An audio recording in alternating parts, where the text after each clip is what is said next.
অন্তর্বর্তী সরকারের ১০০ দিন পূর্তি উপলক্ষে সন্ধ্যায় জাতির উদ্দেশ্যে ভাষণ দেবেন প্রধান উপদেষ্টা ডক্টর মোহাম্মদ ইউনূস। সংস্কার কমিশনগুলোর প্রতিবেদনের পর নির্বাচনের দিকে যাবে দেশ জানালেন উপদেষ্টা আসিফ মাহমুদ। তুলে ধরলেন ১০০ দিনের অগ্রগতি। এবং র্যাব পুলিশ কর্মকর্তা সহ ৫৩ জনের বিরুদ্ধে আন্তর্জাতিক অপরাধ ট্রাইব্যুনালে ইসলামী ছাত্র শিবিরের ৭ নেতাকর্মীর লিখিত অভিযোগ।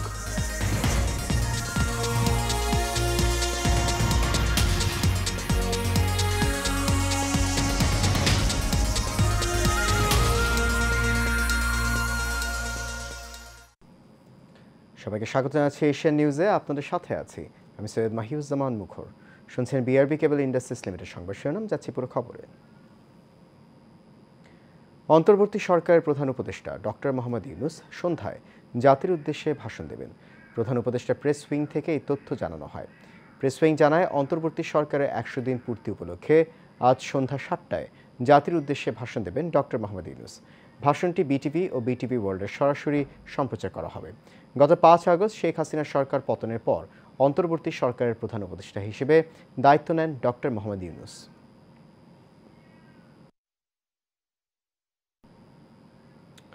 সংস্কার কমিশনগুলোর প্রতিবেদনের পর দেশ নির্বাচনের দিকে যাবে বলে জানিয়েছেন অন্তর্বর্তী সরকারের যুব ও ক্রীড়ার উপদেষ্টা আসিফ মাহমুদ সজীব ভুইয়া। অন্তর্বর্তী সরকারের ১০০ দিন পূর্তি উপলক্ষে মন্ত্রণালয়ের অগ্রগতি বিষয়ক সংবাদ সম্মেলনে তিনি কথা জানান। আগামী ২ বছরের মধ্যে ৫ লক্ষ কর্মসংস্থান সৃষ্টি করা হবে বলে জানান আসিফ মাহমুদ। বিস্তারিত দেখুন নূর মোহাম্মদ ভুইয়ার রিপোর্টে। অন্তর্বর্তী সরকারের ১০০ দিন পূর্তি উপলক্ষে মন্ত্রণালয়ের অগ্রগতি বিষয়ক সংবাদ সম্মেলন করেন যুব ও ক্রীড়া উপদেষ্টা আসিফ মাহমুদ সজীব ভুইয়া। সংবাদ সম্মেলনের শুরুতেই শ্রম এবং ক্রীড়া মন্ত্রণালয়ের দায়িত্বে থাকা সচিবগণ ১০০ দিনের কার্যক্রম ও কর্মধারা তুলে ধরেন। ক্রীড়াঙ্গনে গতিশীলতা এবং সুশাসন আনয়নে মাননীয় উপদেষ্টা মহোদয়ের নির্দেশনে ২৯ আগস্ট ২০২৪ তারিখে ৫ সদস্য বিশিষ্ট একটি সার্চ কমিটি গঠন করা হয় আমাদের ফেডারেশনগুলোকে সংস্কারের উদ্যোগ নেওয়ার জন্য। ইতিমধ্যে ১০ সেপ্টেম্বর ২০২৪ তারিখে ৩৫টি ফেডারেশনের সভাপতি অব্যাহতি অপসারণ করা হয়েছে। এ সময় ক্রীড়া উপদেষ্টা আসিফ মাহমুদ বলেন, বর্তমান বাংলাদেশে বেকার সংখ্যা ১.৮ মিলিয়ন, তবে ২ বছরে ৫ লক্ষ কর্মসংস্থান সৃষ্টি হবে। এখন বাংলাদেশে বেকারের সংখ্যা প্রায় 1.8 মিলিয়ন এবং গ্র্যাজুয়েট বেকারের সংখ্যাটা আমরা পেয়েছি ২৫ থেকে ২৬ লক্ষ এবং আমরা ৫ লক্ষ বলেছি। ২ বছরের মধ্যে সরকারিভাবে, সরকারি খাতে না, সরকারিভাবে, সবাই তো রেভিনিউ খাতে না, সরকারের বিভিন্ন প্রশিক্ষণ কার্যক্রমের মাধ্যমে এবং সরকারের বিভিন্ন প্রকল্পতে অনেকের কর্মসংস্থান নিশ্চিত করা হয়। তো আমরা ৫ লক্ষ ২ বছরের একটা লক্ষ্যমাত্রা নির্ধারণ করেছি। ক্রীড়াঙ্গনের স্থবিরতা নিয়ে সাংবাদিকদের প্রশ্নের জবাবে তিনি বলেন, রাজনীতিকরণ থেকে বেরিয়ে এসে বিসিবি বর্তমানে নিয়মতান্ত্রিক পথে চলছে। আমি যখন দায়িত্ব নিলাম এসে বিসিবির কোনো ডিরেক্টরকে পাওয়া যাচ্ছিল না, তখন কারোর সাথে যে পরামর্শ করবো এমন একটা লোক পর্যন্ত ছিল না। তো স্টেক হোল্ডারদের সাথে কনসালটেশনের মাধ্যমে এবং গঠনতান্ত্রিক অনেক জটিলতা ছিল, সেগুলো দেখে নিয়মতান্ত্রিক উপায়ে আমরা বিসিবির যেই আইসিসির যেই ফ্রেমওয়ার্ক আছে তার মধ্যে থেকে নিয়মতান্ত্রিকভাবে আমরা বিসিবিতে পরিবর্তনটা এনেছি। এছাড়া এই সরকারের মূল ভিত্তি জনগণ জানিয়ে আসিফ মাহমুদ বলেন, রাষ্ট্র সংস্কার কমিশনের সাথে নিয়মিত বৈঠক করছেন প্রধান উপদেষ্টা। সংস্কার কমিশনগুলোর প্রতিবেদনের পর দেশে নির্বাচনের পথে এগিয়ে যাবে বলেও জানান তিনি। রাষ্ট্র সংস্কার এবং দেশ পুনর্গঠনে আপনারা জানেন 10টি কমিশন গঠন করা হয়েছে এবং কমিশনগুলোর সাথে প্রায় নিয়মিতই আমাদের মাননীয় প্রধান উপদেষ্টা সহ যারা স্টেক হোল্ডার আছেন অন্যান্য তারা কিন্তু নিয়মিত বসছেন এবং কমিশনগুলো নিয়মিত সবার সাথে বসছে, রাজনৈতিক দল, বিভিন্ন সামাজিক সংগঠন। নূর মোহাম্মদ ভুঁইয়া, এশিয়ান টেলিভিশন, ঢাকা। যুক্তরাজ্যের প্রশান্ত মহাসাগর বিষয়ক প্রতিমন্ত্রী ক্যাথরিন ওয়েস্ট জানিয়েছেন, বাংলাদেশে গণতন্ত্র ফেরাতে অন্তর্বর্তী সরকারের প্রধান উপদেষ্টা ডক্টর মোহাম্মদ ইউনূস রূপরেখা ঘোষণা করবে বলে ব্রিটেন আশা করে। সকালে পররাষ্ট্র উপদেষ্টা মোহাম্মদ তৌহিদ হোসেনের সঙ্গে বৈঠক শেষে সাংবাদিকদের তিনি এই কথা জানান। ব্রিটিশ মন্ত্রী বলেন, বাংলাদেশে গণতান্ত্রিক ভবিষ্যৎ নিয়ে আলোচনা হয়েছে পররাষ্ট্র উপদেষ্টার সঙ্গে। এছাড়া বাংলাদেশে গণতন্ত্র ফেরাতে ডক্টর ইউনূস রূপরেখা ঘোষণা করবে আশা ব্রিটেনের। সেই সঙ্গে রাজনীতিতে সব দলের জন্য লেভেল প্লেয়িং ফিল্ড প্রত্যাশা করে যুক্তরাজ্য। লন্ডনে থাকা বিএনপি ভারপ্রাপ্ত চেয়ারম্যান তারেক রহমানকে ফেরানোর প্রসঙ্গে জানতে চাইলে ক্যাথরিন ওয়েস্ট বলেন, কোনো নির্দিষ্ট ব্যক্তির বিষয়ে কথা হয়নি, তবে সরকার চাইলে সহায়তা করতে প্রস্তুত ব্রিটেন।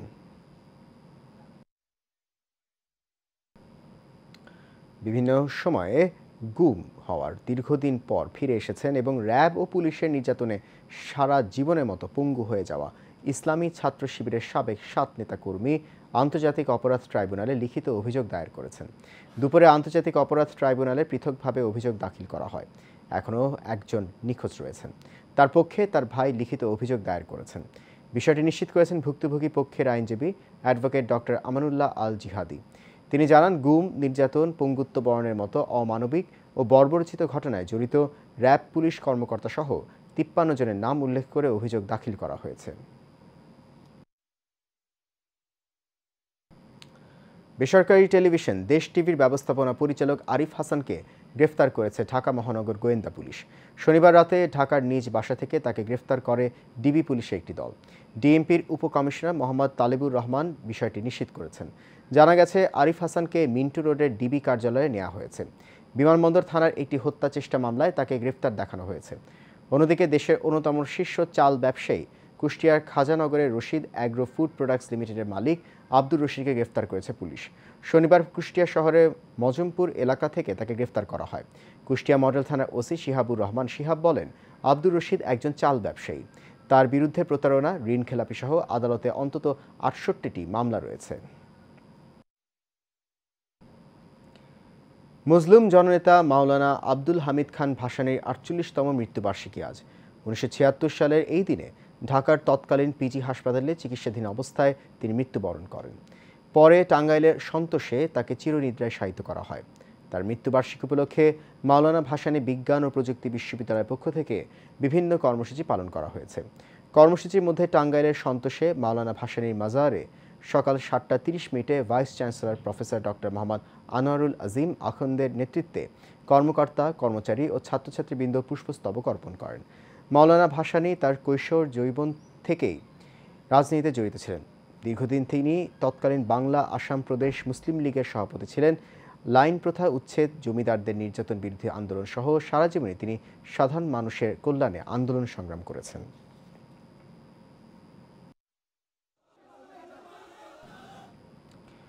ভোটের অধিকার ফেরাতেই 5 আগস্টের আন্দোলন হয়েছে বলে মন্তব্য করেছেন বিএনপির চেয়ারপারসনের উপদেষ্টা আব্দুস সালাম। জাতীয় প্রেস ক্লাবে এক আলোচনা সভায় এই কথা বলেন তিনি। জাগ্রত বাংলাদেশের উদ্যোগে বেগম খালেদা জিয়া ও তারেক রহমান সহ বিএনপির নেতাকর্মীদের বিরুদ্ধে মিথ্যা মামলা প্রত্যাহারের দাবিতে এই আলোচনা সভা অনুষ্ঠিত হয়। অন্তর্বর্তী সরকারকে উদ্দেশ্য করে আব্দুস সালাম বলেন, সংস্কার করবেন করেন, কিন্তু বিএনপি ঠেকাবেন না। স্বল্প সময়ে সংস্কার শেষ করে নির্বাচনের ব্যবস্থা করুন, যাতে জনগণ ভোটের অধিকার ফিরে পায়। সেই স্বাধীনতার আমল থেকে এখন পর্যন্ত আমরা ভোটের অধিকারটাকে এস্টাবলিশ করতে পারলাম না। পাকিস্তানের বিরুদ্ধে লড়াই করলাম এই ভোটের জন্য। শেখ মুজিবের 7 মার্চের ভাষণ খুঁজে দেখেন যে জনগণ ভোট দিল, ক্ষমতা পাইতেছি না। এর পরবর্তী পর্যায়ে বারবার খালি ভোটের অধিকারই চলে গেছে। গত 15 বছর ধরে ভোট নাই।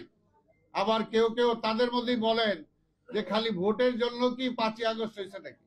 আরে ভাই, ভোটের জন্যই হয়েছে। জমকালো আয়োজনের মধ্য দিয়ে মিরর ওয়ার্ল্ড আয়োজিত Bangladesh wedding festival lifestyle expo 2024 অনুষ্ঠিত হয়েছে।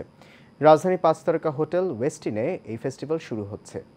চলছে 15 নভেম্বর। ফেস্টিভ্যালের উদ্বোধনী অনুষ্ঠানে উপস্থিত ছিলেন অপু বিশ্বাস, তানজিন তিশা, শখ সহ চলচ্চিত্র ও টেলিভিশন জগতের অনেক তারকারা।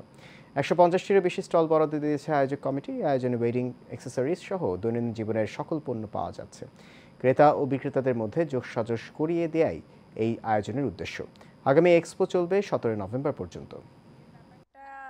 মানে এটা গড গিফটেড ডেফিনেট। এটা একটা ভালো মাধ্যম থাকলে যেটা হবে যে অ্যাটলিস্ট অনেকে চাই যে আমি একটা এরকম মেয়ে চাই, এরকম একটা ছেলে চাই। এই যে একটা মাধ্যমটা, এটা আমার মনে হয় যে সহযোগিতা করবে। আমরা ম্যাচ মেকিংয়ে কাজ করছি আর কি পুরো বাংলাদেশে। আর এটা আমাদের 2009 সাল থেকে যাত্রা শুরু। সার্ভিসটা নেওয়ার জন্য আমাদের তো অনেকগুলো অফিস আছে, যে অনলাইনে আমাদের ফেসবুক আছে, ওয়েবসাইট আছে, এর মাধ্যমে আমরা সার্ভিস সেবা দিয়ে থাকি। এবং আমাদের দেশের বাইরে 53টা শোরুম এবং দেশে 1300+ শোরুম। আমরা যদি এক্সপোর্ট করি এবং দেশে সেল করি, আমাদের মধ্যবিত্ত এবং নিম্নবিত্তদের নিয়ে আমরা মূলত কাজ করি। শুরু হয়েছে 15 ইয়ার্স হয়ে গেল। বিজনেসে আসবো বলে আমি 10 বছর জব করেছি। এখানে আমার সব ধরনের প্রোডাক্ট আমি রাখি। আমার 2004 থেকে প্রফেশনালি শুরু ক্লোজেট বাই সিগমার। আমরা both online and offline. Basically আমরা ফিউশন কাইন্ড অফ ড্রেস করি, customise any kind of dress.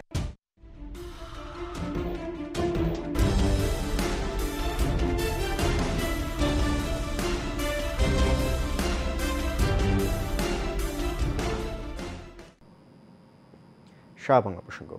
পানিতে ডুবে শিশুর মৃত্যুর হার কমিয়ে আনতে ডিভাইস আবিষ্কার করে সাড়া ফেলেছেন ভোলার মনপুরা উপজেলার ক্ষুদে বিজ্ঞানী তাহসিন। তার এই ডিভাইস শিশুর সঙ্গে থাকলে পানিতে পড়ে শিশুর মৃত্যুর হার যেমন কমবে, তেমনই শিশুর অবস্থান সম্পর্কেও স্পষ্ট ধারণা থাকবে অভিভাবকদের। চমৎকার এই আবিষ্কারে সরকারি সহযোগিতা কামনা সচেতন মহলের। ভোলা থেকে মেহেদী হাসান মামুনের পাঠানো তথ্যচিত্রে বিস্তারিত জানাচ্ছেন শেখ ফাহিম। দেশে প্রতি বছর পানিতে ডুবে প্রায় 17,000 শিশুর মৃত্যু হয়, যা মোট শিশু মৃত্যুর 28 ভাগ। ইউনিসেফের এক জরিপে এ তথ্য উঠে এসেছে। বাংলাদেশে 2020 সাল থেকে 2022 এই 3 বছরে পানিতে ডুবে 3,285 জন মারা গেছেন। এর 87% শিশু।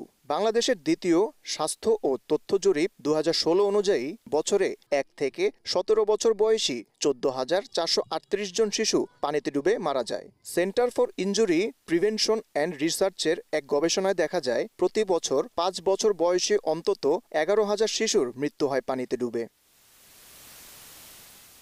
পানিতে ডুবে শিশু মৃত্যুর হার কমাতে একটি ডিভাইস আবিষ্কার করেছেন ভোলার বিচ্ছিন্নদ্বীপ উপজেলা মনপুরার তাহসিন। তিনি এই ডিভাইসটির নাম দিয়েছেন চাইল্ড সেফটি ডিভাইস। মাত্র 50 গ্রাম ওজনের ডিভাইসটি একটি মুঠোফোনের সঙ্গে সংযুক্ত থাকবে। এই ডিভাইসটি শিশুর সঙ্গে থাকবে। যদি ওই শিশু পানিতে পড়ে যায়, সঙ্গে সঙ্গে স্বয়ংক্রিয়ভাবে মুঠোফোনে সিগন্যাল যাবে। এমনকি শিশুটি কোথায় আছে তাও জানা যাবে ওই ডিভাইসটির মাধ্যমে। স্থানীয়দের কাছে শিক্ষার্থী তাহসিন এখন বিস্ময় বালক। তার এই উদ্ভাবনী নদীমাতৃক এই দেশে শিশু নিরাপত্তায় বিশেষ ভূমিকা রাখবে বলে মনে করেন তারা। আজ থেকে আরও 1.5 বছর আগে আমাদের এলাকার একটা শিশু পানিতে ডুবে মারা যায়। তো সেদিন আমি চিন্তা ভাবনা করি যে এই সমস্যাটা কি সমাধান করা সম্ভব কিনা। সেদিন থেকে গবেষণা করতে করতে দীর্ঘ 1.5 বছর গবেষণার ফল হিসেবে আমি এই ছোটো ডিভাইসটি তৈরি করতে পারি। এই ডিভাইসটি বাজারে অ্যাভেলেবেল করার জন্য আমার সার্বিক সহযোগিতার প্রয়োজন। তাহসিন যে সৃজনশীল মেধার মাধ্যমে যেটা আবিষ্কার করেছে যে বাচ্চারা যখন পানিতে পড়বে অ্যালার্ম বাজবে অটোমেটিক তার গার্ডিয়ানের কাছে, এটা আমাদের জন্য অত্যন্ত ফলপ্রসূ হবে। তার এই ডিভাইসটি আমি মনে করি প্রত্যেকটা পরিবারে যদি থাকে তাহলে ওই পরিবার তাদের বাচ্চাটা সেফ থাকবে। চমৎকার এই উদ্যোগে সহযোগিতার আশ্বাস উপজেলা প্রশাসনের এই কর্মকর্তার। এটাকে আসলে আরো অনেক ডেভেলপ করতে হবে আর কি, আমি যেটা বুঝতে পারছি বিষয়টাকে ব্যবহারিক পর্যায়ে নিয়ে আসার জন্য। আর ওর ছিল যে আমাদের সরকারি বিভিন্ন ক্ষেত্রে সহায়তা, তো আমরা বলছি অবশ্যই তোমাদেরকে সহায়তা আমরা করবো। প্রযুক্তি খাতে বিনিয়োগকারীরা এগিয়ে আসলে তাহসিনের এই আবিষ্কার পানিতে ডুবে শিশু মৃত্যুর হার কমিয়ে আনবে বলে মনে করেন সচেতন মহল। Sheikh Fahim, Asian television.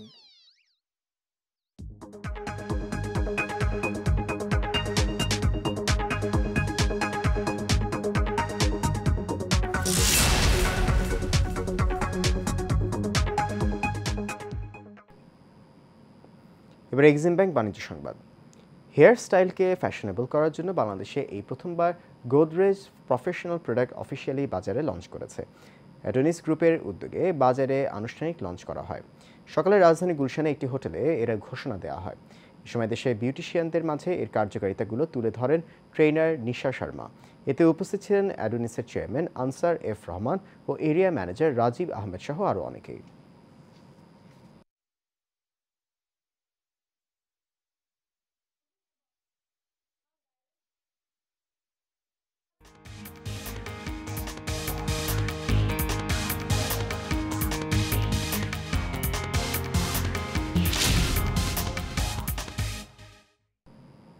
এবার আন্তর্জাতিক প্রসঙ্গ।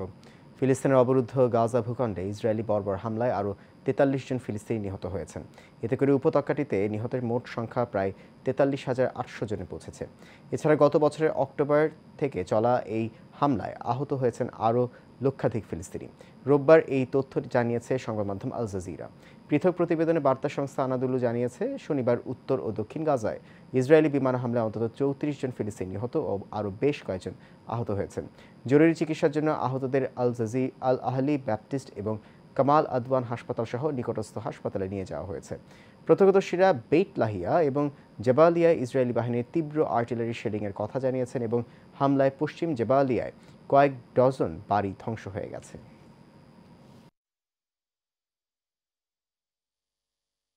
তার আগে বিআরবি কেবল ইন্ডাস্ট্রিজ লিমিটেড সংবাদ শিরোনামগুলো জানিয়ে দিচ্ছে আরও একবার।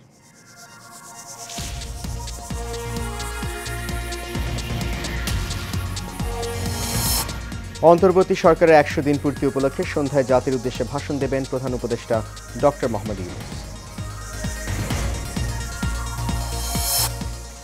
সংস্কার কমিশনগুলোর প্রতিবেদনের পর নির্বাচনের দিকে যাবে দেশ, জানালেন উপদেষ্টা আসিফ মাহমুদ। তুলে ধরলেন 100 দিনের অগ্রগতি। এবং র্যাব পুলিশ কর্মকর্তা সহ 53 জনের বিরুদ্ধে আন্তর্জাতিক অপরাধ ট্রাইব্যুনালে ইসলামী ছাত্র শিবিরের 7 নেতাকর্মীর লিখিত অভিযোগ।